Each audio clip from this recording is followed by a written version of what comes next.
Hello friend, स्वागत है आपका अपने यूट्यूब चैनल मिशन रोजगार एकेडमी में। फ्रेंड्स, आज के इस वीडियो में हम लोग बात करेंगे शास्त्रीय नृत्य कथक के बारे में, जो कि उत्तर भारत विशेष रूप से उत्तर प्रदेश का एक प्रसिद्ध शास्त्रीय नृत्य है। वीडियो स्टार्ट करने से पहले आपके लिए डेली की तरह ऊर्जावान थॉट्स जो आपको अंदर से मोटिवेट बना रखे। आदमी बड़ा हो या छोटा कोई फ़र्क नहीं पड़ता। आदमी बड़ा हो या छोटा कोई फ़र्क नहीं पड़ता, बस उसकी कहानी बड़ी होनी चाहिए। कहने का मतलब आज आप जिस भी स्थिति में हो वो मायने नहीं रखता है। आपका फ्यूचर कैसा होना चाहिए वो आपकी मेहनत पर डिपेंड करेगा। यदि आप अच्छी मेहनत कर लेंगे आज, तो कल आपका फ्यूचर ब्राइट हो जाएगा। चलिए इसी के साथ हम स्टार्ट करते हैं आज के सेशन की। कथक उत्तर भारत, ये फिगर आप देख सकते हैं कथक का है। इसका नाम कथिका से लिया गया है। जो कथक है इसका नाम कथिका से लिया गया है। इसकी उत्पत्ति ब्रजभूमि की रासलीला से हुई है। उत्पत्ति कहाँ से हुई है? ब्रजभूमि की रासलीला से हुई है। यह संगीत, नृत्य, कथा का संयुक्त रूप है। यह संगीत, नृत्य और कथा का संयुक्त रूप है। यह मंदिरों और गांवों की प्रस्तुति है। इसको प्रायः मंदिरों और गांवों में प्रस्तुत किया जाता है। कथक में राधा कृष्ण की विषय वस्तु काफ़ी लोकप्रिय है। यह शास्त्रीय संगीत के रूप में उत्तर भारत अर्थात विशेष रूप से उत्तर प्रदेश में प्रसिद्ध है। कथक को शास्त्रीय शैली के रूप में 20वीं शताब्दी में लेडी लीला सोखे द्वारा पुनर्जीवित किया गया है।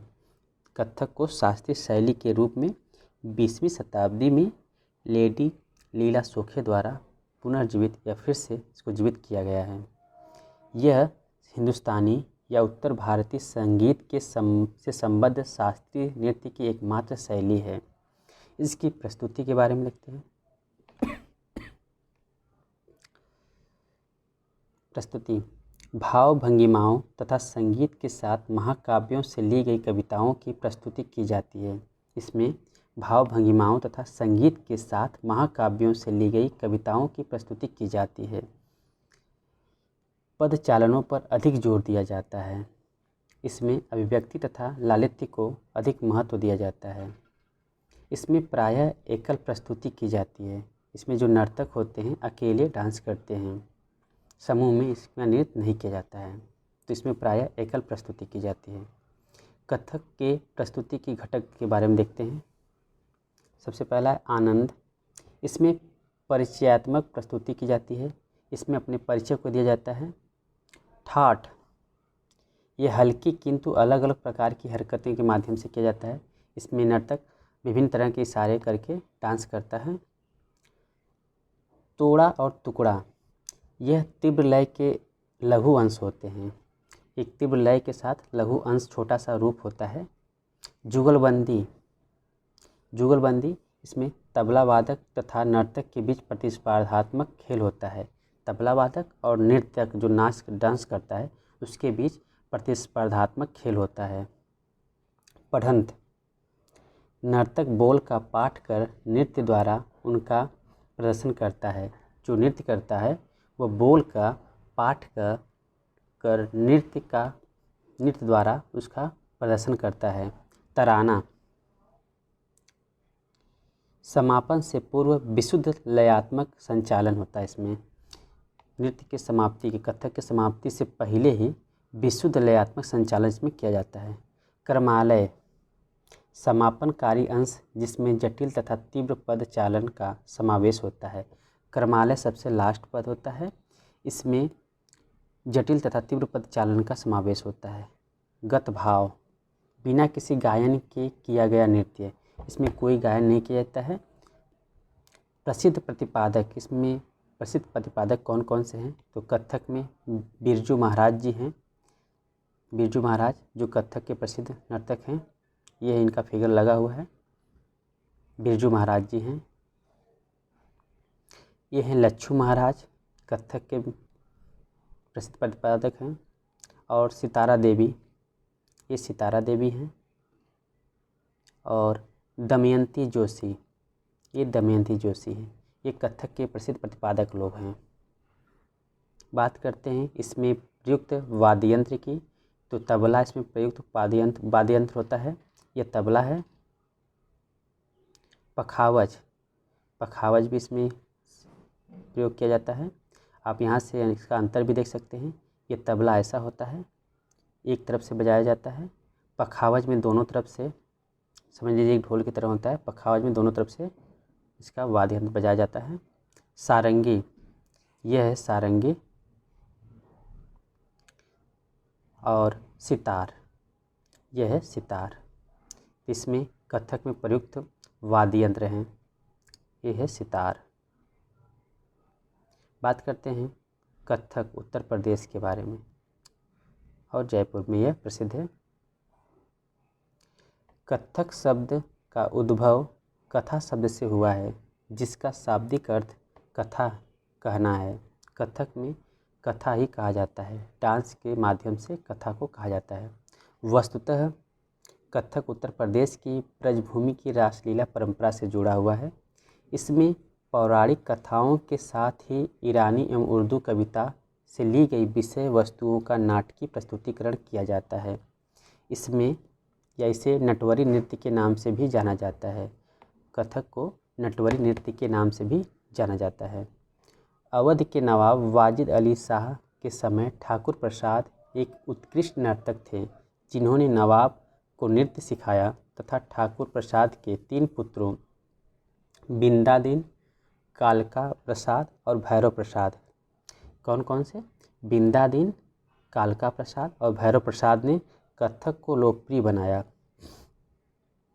कथक नृत्य की खास विशेषताएं इसके पद संचालन और घिरनी खाने में है।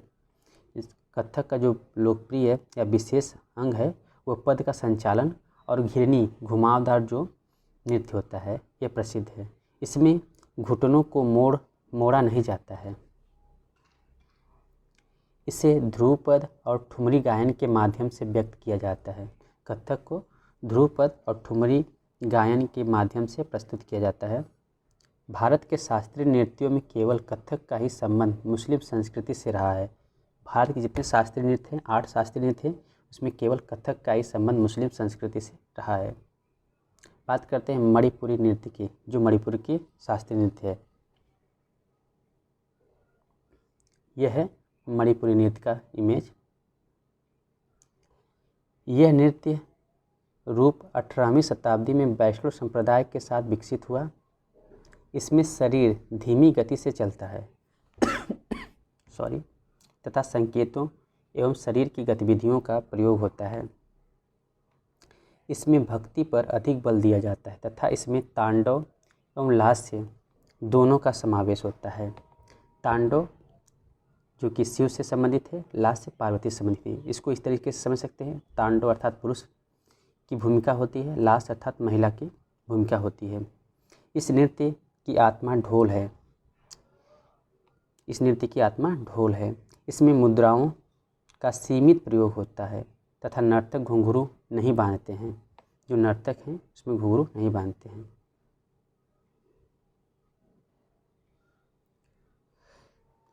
रविन्द्रनाथ टैगोर ने इसके विकास में महती भूमिका निभाई है। ये इससे बहुत प्रभावित थे तथा उन्होंने शांति निकेतन में इसका प्रशिक्षण देना प्रारंभ किया था। बात करते हैं ओडिसी नृत्य, जो कि ओडिशा की शास्त्रीय नृत्य है। यह है ओडिसी नृत्य का इमेज। आप देख सकते हैं किस तरीके से ओडिसी नृत्य किया जाता है। ईसा पूर्व 2वीं शताब्दी में एक महारिष संप्रदाय हुआ करता था जो शिव मंदिरों में नृत्य करता था। कालांतर में इसी से ओडिसी नृत्य कला का विकास हुआ है।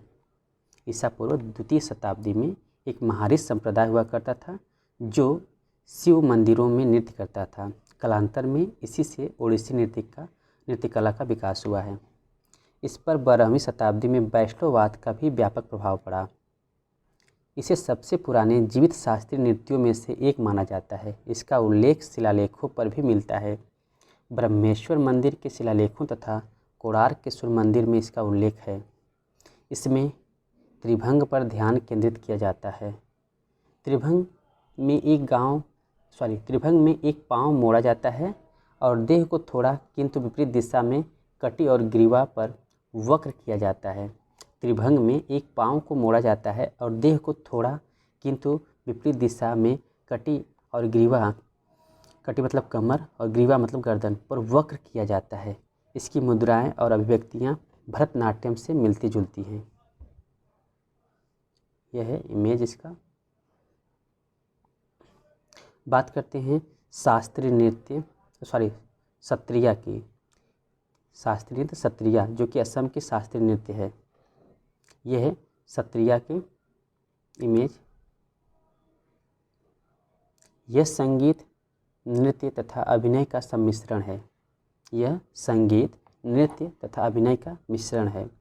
इस नृत्य शैली के विकास का श्रेय संत शंकरदेव को जाता है। तो जो सत्रिया नृत्य का विकास का श्रेय किसे जाता है? तो संत शंकरदेव को जाता है। शंकरदेव ने इसे अंकिया नाट के प्रदर्शन के लिए विकसित किया था। शंकरदेव ने इसे अंकिया नाट के प्रदर्शन के लिए विकसित किया था। इसमें पौराणिक कथाओं का समावेश है। तो सत्रिया में पौराणिक कथाओं का समावेश होता है। इसमें शंकरदेव द्वारा संगीतबद्ध रचनाओं का प्रयोग किया गया जिसे बोर गीत कहा जाता है। शंकरदेव द्वारा संगीतबद्ध रचनाओं का प्रयोग इसमें किया गया है जिसे बोर गीत कहा जाता है। यह कुछ इमेज है सत्रिया नृत्य के। आशा करता हूँ फ्रेंड्स मेरे द्वारा लाई गई सभी वीडियो आपके लिए, आपके एग्ज़ाम के लिए काफ़ी हेल्पफुल है। तो मिलते हैं अगले वीडियो में कुछ और भी इम्पोर्टेंट तथ्य के साथ। तब तक के लिए bye bye, thank you and have a nice day.